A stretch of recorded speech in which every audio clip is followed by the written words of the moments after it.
Assalamu alaikum. Topic is importance of macroeconomics. Why do we need to dig into macroeconomics?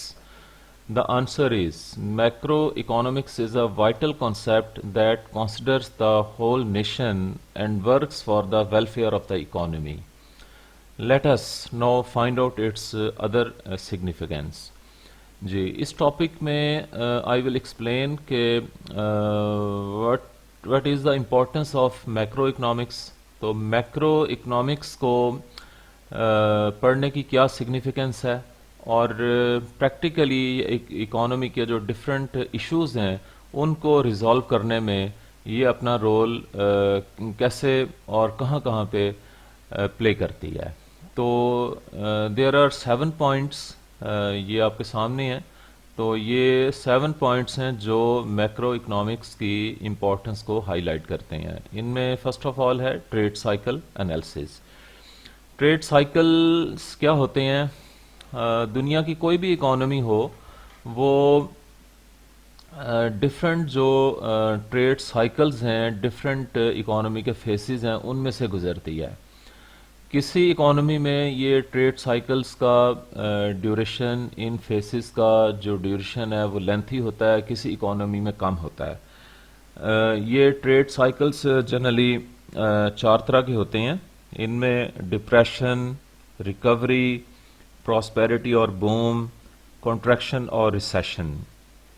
Depression سے مراد یہ ہوتی ہے کہ جب کسی اکانومی میں اکنامک ایکٹیویٹیز بہت ہی سلگش ہو جاتی ہیں، لوگوں کے بزنسز جو ہے وہ ریڈیوس ہو جاتے ہیں، شرنک ہو جاتے ہیں، اکانومی میں ان امپلائمنٹ کریٹ ہو جاتی ہے، لوگوں کی انکمز بہت کم ہو جاتی ہیں، پاورٹی جو ہے لوگ پور ہو جاتے ہیں. اس صورتحال کو ڈپریشن کی صورتحال کہا جاتا ہے.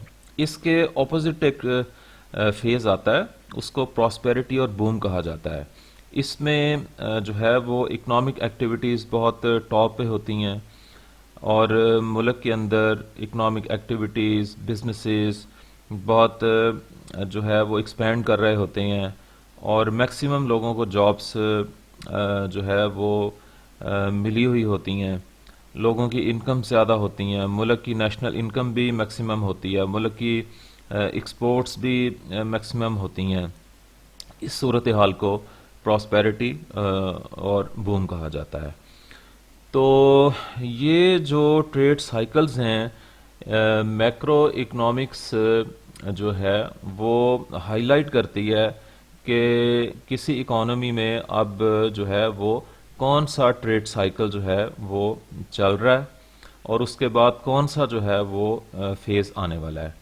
اور اس کے بعد میکرو اکنامکس کی جو اسٹڈی ہے وہ فردر یہ سجیسٹ کرتی ہے کہ یہ جو ورس قسم کے ٹریڈ سائیکلز ہیں، ورس فیسز ہیں اکانومی کے، اس سے اکانومی کو جو ہے وہ باہر کیسے نکالنا ہے اور اکانومی کی صورتحال کو بہتر کیسے کرنا ہے. تو یہ میکرو اکنامکس کی اسٹڈی ہی ہے کہ جو ان چیزوں کو ریزالو کرنے میں مددگار ثابت ہوتی ہے. اور جو اکانومسٹ ہیں وہ میکرو اکنامکس پڑھنے کے بعد ان چیزوں کو انالائز کرتے ہیں اور ان کو سالو کرتے ہیں. سیکنڈ جو ہے پوائنٹ جو کہ میکرو اکنامکس کی امپورٹنس کو ہائی لائٹ کرتا ہے، that is economic policies formulation.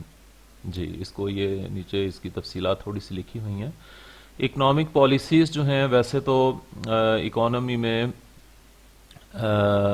کئی ایک پالیسیز ہوتی ہیں، لیکن میجر پالیسیز جو ہیں وہ 2 ہیں، monetary policy and fiscal policy. Monetary policy جو ہے یہ ملک کا سینٹرل بینک امپوز کرتا ہے اور مانیٹری پالیسی کے ذریعے جو ہے وہ گورنمنٹ اور ملک کا سینٹرل بینک جو ہے وہ ملک کے اندر جو ایک فائنینشیل سسٹم ہے اس کو کنٹرول کرتا ہے. اور central bank currency notes print کرتا ہے اور کرنسی نوٹس پرنٹ کرنے کا ایک طریقہ کار ہوتا ہے. تو اگر جو ہے ملک کے اندر جتنی گوڈس اینڈ سروسز ہیں ان کی ویلیو سے زیادہ کرنسی نوٹ پرنٹ کر کے اکانومی میں لائے جائیں، اس کو کہا جاتا ہے کہ ضرورت سے زائد سپلائی فار منی ہو گئی ہے، اس سے ملک کے اندر انفلیشن کریٹ ہو جاتی ہے اور فردر مسائل پیدا ہوتے ہیں۔ تو بہرحال مانیٹری پالیسی کے ذریعے جو ہے وہ ملک کا جو فائنینشیل سسٹم ہے اس کو کنٹرول کیا جاتا ہے۔ دوسری امپورٹنٹ پالیسی ہے that is fiscal policy. Fiscal policy کا تعلق اس بات سے ہوتا ہے کہ گورنمنٹ جو ہے ٹیکسز کے ذریعے یا ٹیکسوں کے علاوہ اپنی آمدنی کیسے جنریٹ کرتی ہے اور اس آمدنی کو اپنے ترقیاتی اور غیر ترقیاتی اخراجات کو پورا کرنے کے لیے کیسے خرچ کرتی ہے۔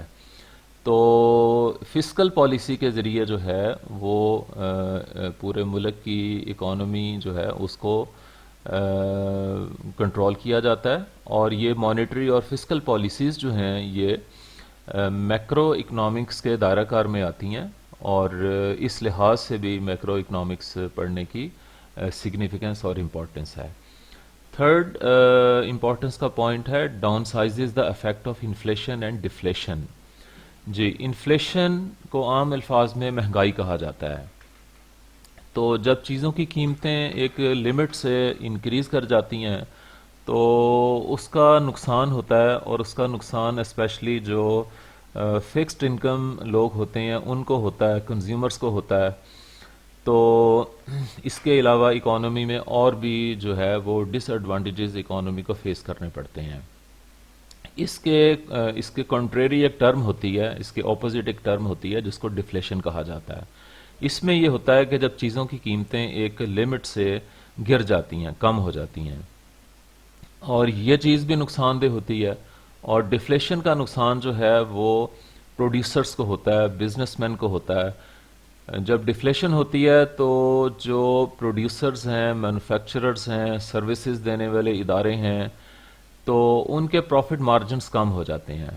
اوکے، تو جب وہ دیکھتے ہیں کہ ان کے پروفٹ مارجنز بہت کم ہو گئے ہیں یا بہت منیمم ہو گئے ہیں یا ختم ہو گئے ہیں، تو وہ انویسٹمنٹ کرنا چھوڑ دیتے ہیں۔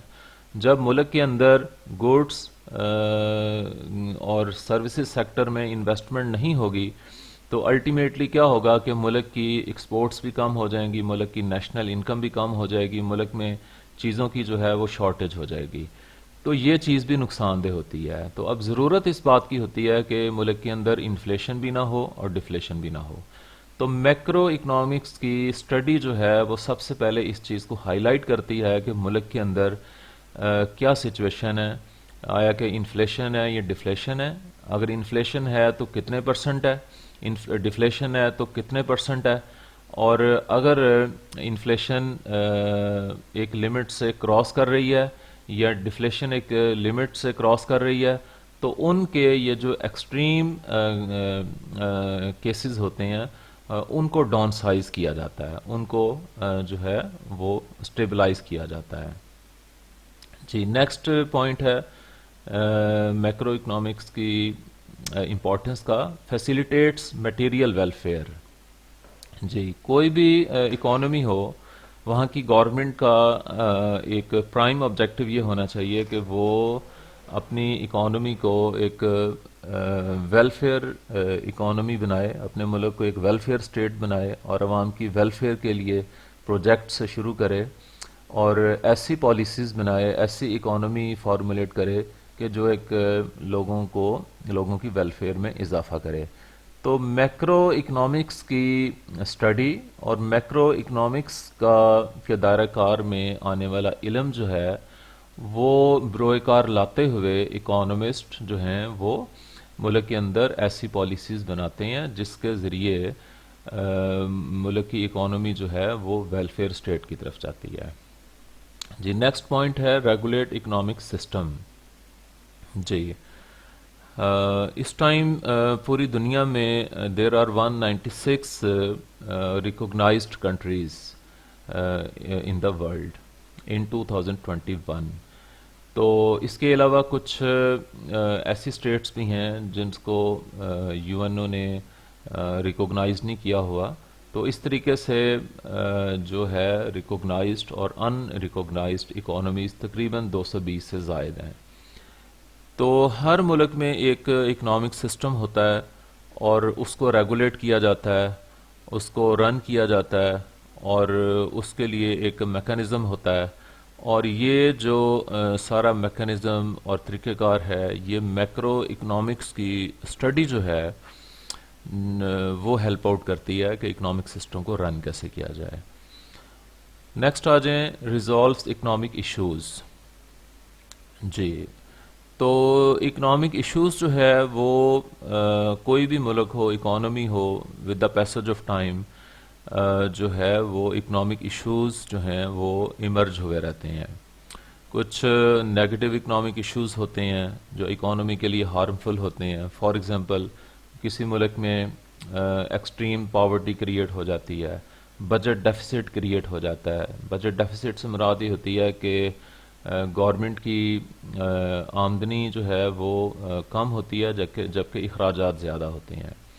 اس کے بعد کنٹریز جو ہیں ان کو لون لینا پڑتا ہے، ان کے لونز بہت زیادہ ہو جاتے ہیں، تو یہ بھی ایک ایشو جو ہے وہ کریٹ ہو جاتا ہے۔ اس کے علاوہ ٹریڈ ڈیفیسٹ جو ہے وہ کریٹ ہو جاتا ہے۔ Balance of payments deficit create ہو جاتا ہے۔ ٹریڈ ڈیفیسٹ سے مراد یہ ہوتی ہے کہ ملک کی ایکسپورٹس کم ہیں جبکہ امپورٹس زیادہ ہیں۔ اس کے علاوہ کسی اکانومی میں دولت کی غیر مساوی تقسیم جو ہے وہ کریٹ ہو جاتی ہے، یعنی ایک سائڈ پہ امیر لوگ بہت زیادہ امیر ہو جاتے ہیں، غریب لوگ بہت زیادہ غریب ہو جاتے ہیں، اور یہ جو انکم کی ڈسپیرٹی ہے یہ کسی سوسائٹی کے لیے ٹھیک نہیں ہوتی، اور اس سے اکانومی جو ہے وہ مزید ورس ہوتی ہے۔ تو اس کے علاوہ فائنینشیل ایشوز ہوتے ہیں، ملکی کرنسی کی جو اندرونی اور بیرونی ورتھ ہے وہ کم ہو جاتی ہے، اور مزید پر کیپٹا انکمز کم ہو جاتی ہیں، نیشنل انکمز کم ہو جاتی ہیں، سیونگز کم ہو جاتی ہیں۔ تو یہ ڈفرینٹ طرح کے ایشوز اکانومی میں جو ہے مختلف طرح کی اکانومیز میں مختلف اوقات میں ایمرج ہوتے ہیں۔ پھر میکرو اکنامکس کی جو اسٹڈی ہے وہ ان مسائل کو ریزالو کرنے میں اپنا رول پلے کرتی ہے۔ سیونتھ اور لاسٹ پوائنٹ ہے اکنامک ڈیولپمنٹ۔ یہ جو ہے اس سے مراد یہ ہوتی ہے، اکنامک ڈیولپمنٹ کو ڈسکس کرنے سے پہلے اس سے ایک چھوٹا کنسیپٹ ہے اکنامک گروتھ۔ اکنامک گروتھ سے مراد یہ ہوتی ہے کہ ملک کے اندر گڈس اینڈ سروسز کا پروڈیوس ہونا۔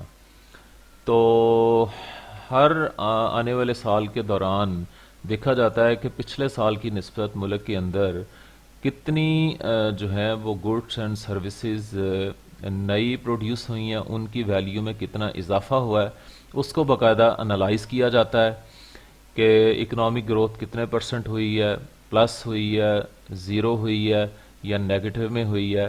یہ جو کیلکولیشن ہے یہ میکرو اکنامکس کے دائرہ کار میں آتی ہے۔ اس کے بعد اکنامک ڈیولپمنٹ کیا ہوتی ہے؟ اکنامک ڈیولپمنٹ یہ ہوتی ہے کہ اکنامک گروتھ کے ساتھ ساتھ اگر لوگوں کا معیار زندگی بہتر ہو، انہیں ان کا ایجوکیشن سٹینڈرڈ بہتر ہو، کوالٹی ایجوکیشن مل رہی ہو، ہیلتھ فیسلٹیز مل رہی ہوں، پینے کا صاف پانی مل رہا ہو، لوگ رورل اربن مائگریشن ہو رہی ہو، لوگ نئے ٹرینڈس اڈاپٹ کریں، نئی ٹیکنالوجیکل اڈاپشن کریں، تو اس کے علاوہ بھی کچھ سرٹن چینجز ہوتی ہیں، ان کی اگر ہیپننگ ہو رہی ہو تو وی ول سے کہ جی ملک کے اندر اکنامک ڈیولپمنٹ ہو رہی ہے۔ تو اکنامک ڈیولپمنٹ ملک کے اندر ہو رہی ہے یا نہیں ہو رہی، اس کے لیے باقاعدہ مختلف طریقہ کار ہیں جو میکرو اکنامکس ہمیں سجیسٹ کرتی ہے، اور انالائز کیا جاتا ہے کہ ملک کے اندر اکنامک ڈیولپمنٹ جو ہے وہ کس پیس سے ہو رہی ہے۔ تو یہ تو ایک مطلب ڈائیگنوز والی صورتحال ہو گئی نا کہ اکنامک گروتھ ہو رہی ہے نہیں ہو رہی، کتنی ہو رہی ہے، اکنامک ڈیولپمنٹ ہو رہی ہے نہیں ہو رہی، کس پیس سے ہو رہی ہے۔ اس کے بعد میکرو اکنامکس مزید یہ بھی سجیسٹ کرتی ہے کہ اکنامک گروتھ اور اکنامک ڈیولپمنٹ کو بڑھانے کے لیے جو ہے وہ کیا میتھڈس اڈاپٹ کیے جائیں، بلکہ اس سے پہلے یہ بھی سجیسٹ کرتی ہے، اس چیز کو بھی انالائز کرتی ہے کہ what are the causes behind slow economic growth and slow economic development. پھر وہ جو ہرڈلس ہیں جو کہ اکنامک گروتھ اور اکنامک ڈیولپمنٹ کے راستے میں رکاوٹ ہوتی ہیں، ان کو سلگش کرنے میں کنٹریبیوٹ کر رہی ہوتی ہیں، ان کو دور کیا جاتا ہے، اور اکنامک گروتھ اور ڈیولپمنٹ جو ہے اس کو انکریز کرنے کے لیے جو ہے وہ جو میکرو اکنامکس کی اسٹڈی ہے وہ سپورٹ کرتی ہے اور اس طریقے سے جو ہے یہ چیزیں گرو کرتی ہیں. Thank you.